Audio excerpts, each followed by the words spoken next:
Hello everyone, now I will show you how to set up a TP-Link router, Archer D2. And before we start, I want to say that if my video will help you, please support my work.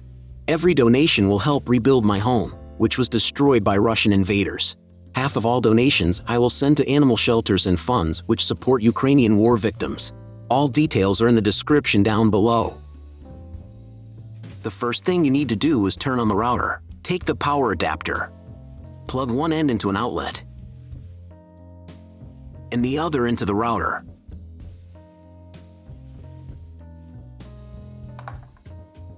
On some models, you need to press the power button.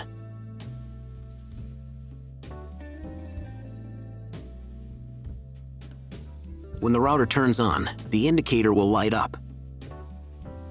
Then connect the cable from your broadband provider to a special port. This port is usually signed as WAN or Internet, and usually it has a different color. Each cable should be inserted until it clicks. Next, insert one end of the Ethernet cable that comes with the router into one of the LAN ports.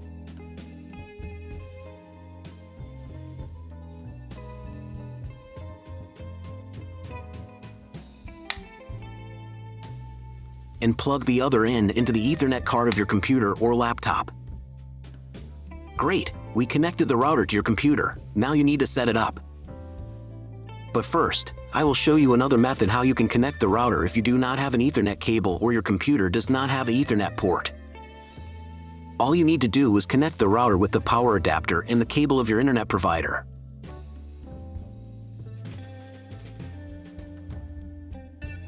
When you do this, your router will immediately distribute Wi-Fi, but the internet will not be available. If the router is new and has never been configured, the Wi-Fi network will be with the name of your router. The router name and Wi-Fi password are printed on the sticker that is located on the router. These credentials are different for each router. Connect to it. Great! You have connected to the router. Now let's proceed to its configuration. First, open your browser and go to the URL that you see on the screen.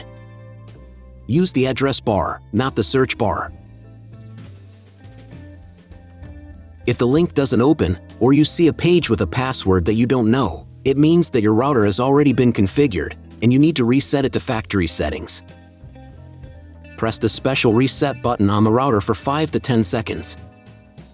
The indicators on the router will blink. Usually this button is inside the router case to prevent it from being accidentally pressed. In this case, press it with a thin object. The router will reboot and the settings will be reset to factory defaults. Then you can try to enter the router settings panel again. If your router settings panel looks not like mine, it means that your router has a different version of firmware. I recorded a video for each type of firmware. All links are in the description down below.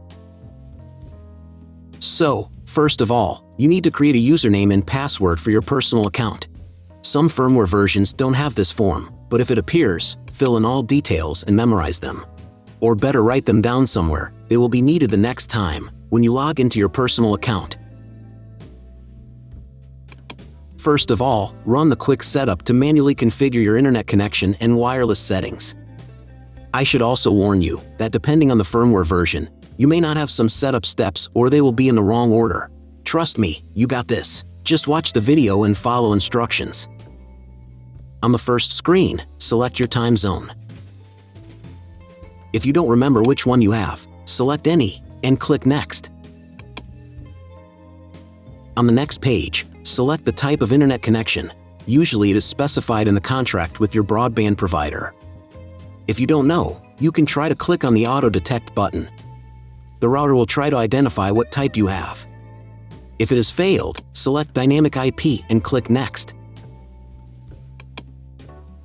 Depending on what type of connection you have chosen in the previous step, this page may differ from mine. If you have selected Dynamic IP, then choose one of the options on this page. If your ISP only allows internet access to a specific MAC address, you need to clone the MAC address of the primary computer. If you are not sure, select Do Not Clone MAC Address. In most of the cases, There is no need to clone the MAC address. But if you can't get the internet connection after quick setup, please run it again and clone the MAC address for a try.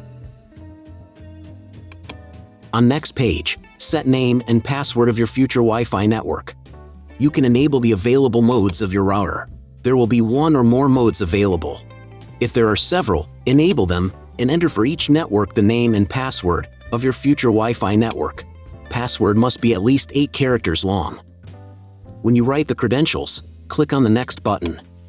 On the next page, you will see all the information that you specified earlier. Click the Save button and wait until the settings are saved. Great! You have completed the quick setup process. Now press Test Internet Connection button. If it's failed, check again whether you have connected all the cables correctly. Then try to reboot your router. Press the reboot icon in the upper right corner. After rebooting, wait a couple more minutes. Maybe the settings are applied and the internet will appear. If after all manipulations you still have no internet, then go to the Basic tab. Then select Internet. And then clone MAC address. After that, save the settings. Reboot your router and after a couple of minutes check internet connection. If internet still doesn't appear, contact your internet service provider. He will tell you what type of connection you have and what other settings you need to do. That's all. If my video helped you, please support my work. Every donation will help rebuild my home, which was destroyed by Russian invaders. Half of all donations I will send to animal shelters and funds which support Ukrainian war victims. All details are in the description down below.